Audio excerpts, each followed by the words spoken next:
Calouste Gulbenkian Foundation is a Portuguese institution dedicated to art,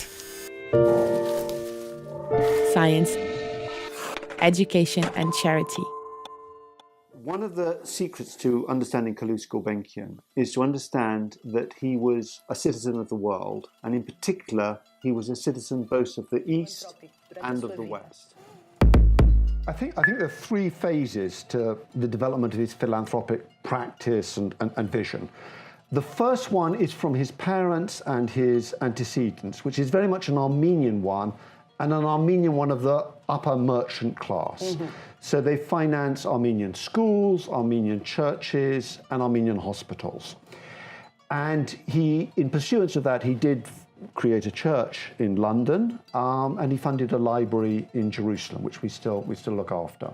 So he was Armenian, and it was in a stateless empire, and it was quite normal for the upper class Armenian families in Istanbul to speak multiple languages, 4 languages typically. Mm-hmm. You'd speak Armenian amongst the family, you'd speak French to impress people politely, you'd speak English for business, and you'd speak Turkish to the servants and anyone else around. So moving between those 4 languages was absolutely normal.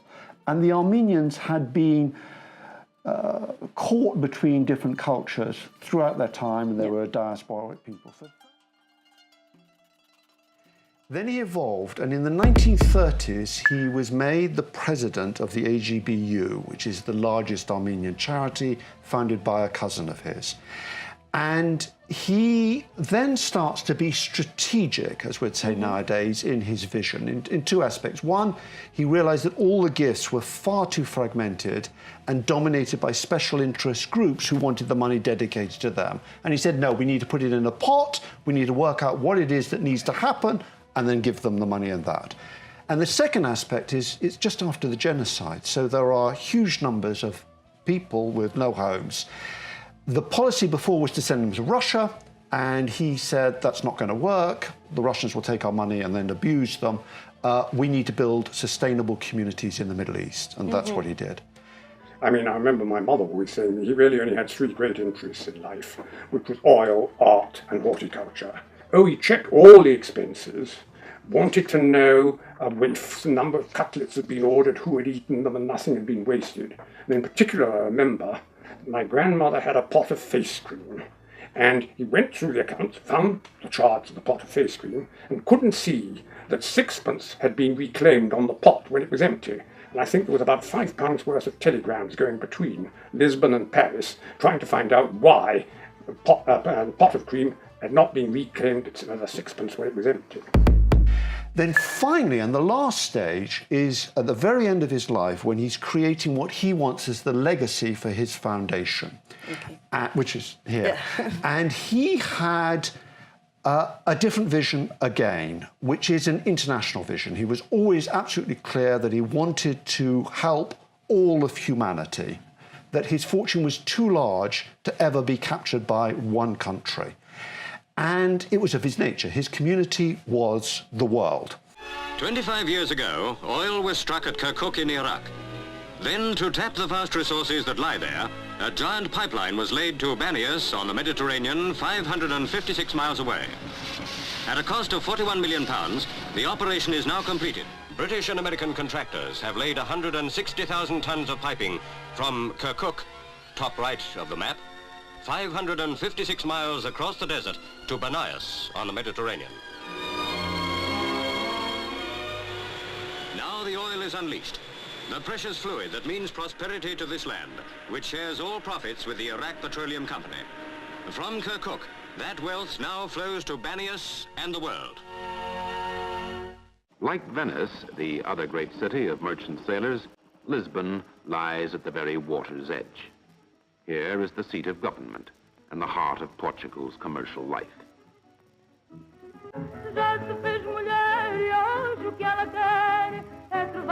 This is the Lisbon of today and tomorrow, growing fast.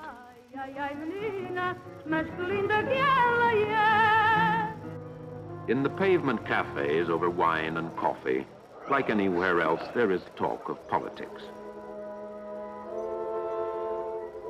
After 30 years of struggle to bring his country out of crisis and debt, the man in the street makes the best use of his vote, for he knows only too well the value of stable government.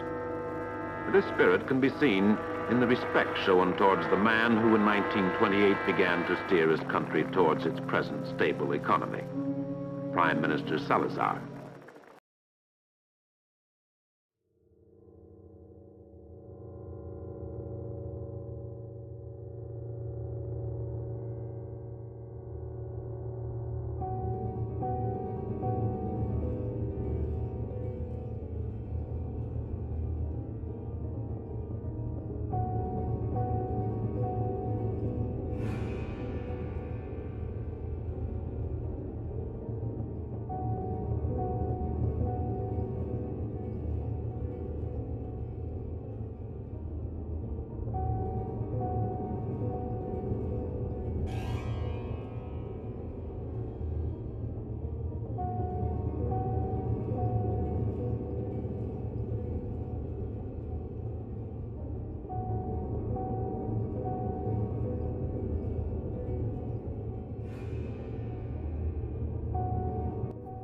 The British have formed the habit of praising their institutions, which are sometimes inept, and of ignoring the character of their race, which is often superb.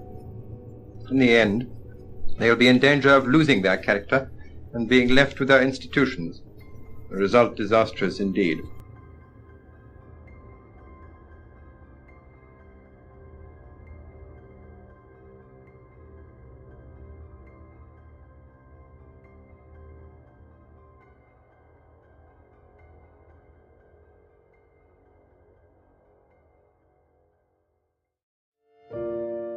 Calouste Gulbenkian Foundation is a Portuguese institution dedicated to art,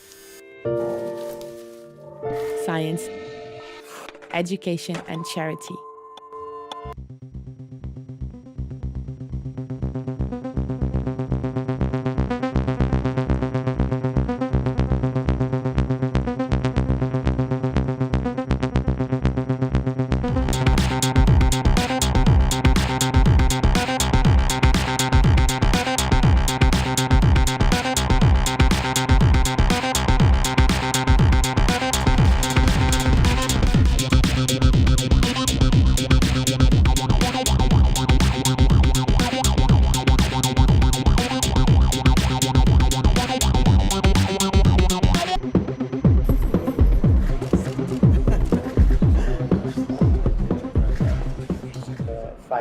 Years, we have been putting a lot of emphasis on Armenian language in the diaspora, but we also work in Armenia, mostly with civil society organizations. With the NGOs, you said you're civil society.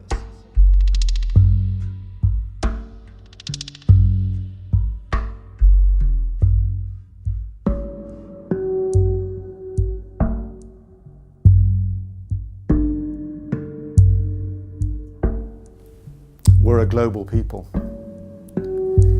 We are multiple diasporas around the world which are linked in a very complex way.